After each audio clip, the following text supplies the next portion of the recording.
بسم اللہ الرحمن الرحیم. میں ہوں طارق سمیر, ڈیلی ممتاز ڈیجیٹل کے ساتھ. ناظرین, جس خبر کا آج سارا دن انتظار رہا, چیف الیکشن کمشنر اور الیکشن کمیشن نے اناؤنس کر دیا ہے, کپتان سے اس کا بلا چھین لیا گیا ہے. پہلے کپتان سے بال چھینی گئی, اب بلا بھی چھین لیا گیا ہے. اب کپتان بھی جیل میں ہے, وائس کپتان بھی جیل میں ہے. جمعے کا روز دن کا وقت تو بڑا مبارک ثابت ہوا ان کے لیے. سائفر کیس میں ضمانت منظور ہو گئی سپریم کورٹ سے, اور الیکشن کمیشن نے بلا چھین لیا.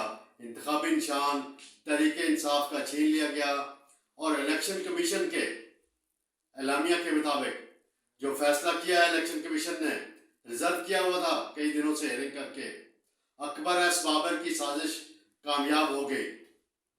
اور اس سازش کا فائدہ سیاسی طور پہ کس کو پہنچے گا؟ ظاہری بات ہے تحریک انصاف کے مخالفین کو, مسلم لیگ نون کو پہنچے گا, پیپلز پارٹی کو پہنچے گا, آزاد امیدواروں کو پہنچے گا. اس کو مکافات عمل کہہ لیں یا تحریک انصاف کی جو ٹیم تھی اس کی غلطی کہہ لیں. الیکشن کمیشن نے اپنے فیصلے میں لکھا ہے کہ الیکشن ایکٹ 2017 کی خلاف ورزی کی گئی, اور تحریک انصاف کا جو اپنا آئین ہے اس کی بھی خلاف ورزی اس میں کی گئی, اور الیکشن رولز کے منافی کرایا گیا. اور اس الیکشن جو کرایا گیا تھا اس میں بیرسٹر علی گور کو چیئرمین منتخب کیا گیا تھا بلا مقابلہ, اور وہ اس میں بڑا ابہام تھا. کئی چیزیں تھیں ڈسکس ہونے والی طریقہ کار کے حوالے سے بھی, لیکن کپتان سے بلا چھیننے کا مقصد یہی ہے کہ انہیں سیاسی طور پہ بالکل تنہا کر دیا جائے. اب ان کے حامی جو امیدوار کھڑے ہوں گے ان کو نشان یہ والا نہیں ملے گا, یہ تو کسی پارٹی کو بھی نہیں ملے گا نشان. ان کو نشان ملیں گے آزاد امیدوار کے طور پہ ملیں گے. جیسے پچھلی دفعہ آپ کہہ لیں چودھری نثار کو جیپ کا نشان ملا تھا, کسی کو گائے کا نشان مل جائے گا, کسی کو گھوڑے کا نشان مل جائے گا, کسی کو پینسل کا نشان مل جائے گا, کسی کو پھول کا نشان مل جائے گا. اس طرح کے مختلف الیکشن کمیشن کے پاس یہ پڑے ہوتے ہیں. اب ایک دن ہے, ایک دن میں ایک بڑی عدالت سے عمران خان کو بڑا ریلیف ملتا ہے, اور ایک خطرناک کیس میں, اساس کیس میں ملتا ہے سائفر میں, آفیشیل سیکرٹ ایکٹ کی خلاف ورزی کا وہ کیس تھا. لیکن دوسری طرف الیکشن کمیشن اور چیف الیکشن کمشنر صاحب جنہوں نے اپنے گھر میں عمران خان صاحب کی تصویر لگائی ہوئی ہے, بھائی اس تصویر لگانے کا کیا فائدہ جب آپ عمران خان کو ریلیف نہیں دے رہے. ویسے آئین اور قانون کے مطابق آپ نے اگر فیصلہ دیا ہے تو بالکل درست ہے.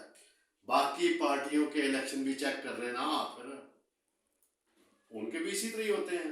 لیکن کسی حد تک وہ اپنے آئین پر, پارٹی کے آئین اور الیکشن ایکٹ پر عمل کر لیتے ہیں, کوئی ڈرامہ پورا کر لیتے ہیں, کاغذات جمع کراتے ہیں ایک دن. یہاں تو یہ ہوا تھا کہ کاغذات بھی ایک ہی دن جمع, اور بلا مقابلہ ہونے کا بھی, اور جگہ کا بھی اعلان نہیں کیا گیا تھا کہاں الیکشن ہوں گے. وہ بھی ساری فوٹیج الیکشن کمیشن نے یقیناً دیکھی ہوں گی.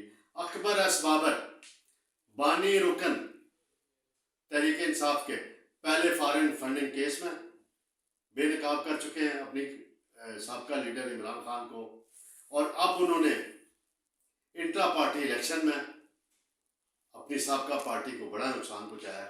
ناظرین, یہ خان صاحب کی سیاست کے حوالے سے بڑا دھچکا لگا ہے اس فیصلے سے. اور اس سے پہلے ثاقب نثار 2018 میں نون لیگ کو دھچکا لگا چکے ہیں. جب سینٹ کے الیکشن ہوئے تھے تو جتنے امیدوار تھے ان سے پارٹی کا ٹکٹ واپس کرا دیا گیا تھا, اور انہوں نے بھی انہی قانونی معاملات سے اجازت کا سہارا لیا تھا کہ جی فلاں قانون کی خلاف ورزی کی ہے. تو یہ تو سلسلہ پاکستان میں چلتا رہے گا. اب دیکھتے ہیں لالٹین جو ہے اے این پی کو ملتی ہے یا نہیں ملتی, کیونکہ اے این پی کا بھی سملر کیس ہے کہ انہوں نے بھی پارٹی الیکشن نہیں کرائے, اور اس کا فیصلہ بھی الیکشن کمیشن آئندہ 1-2 روز میں کر دے گا. بہت شکریہ ناظرین.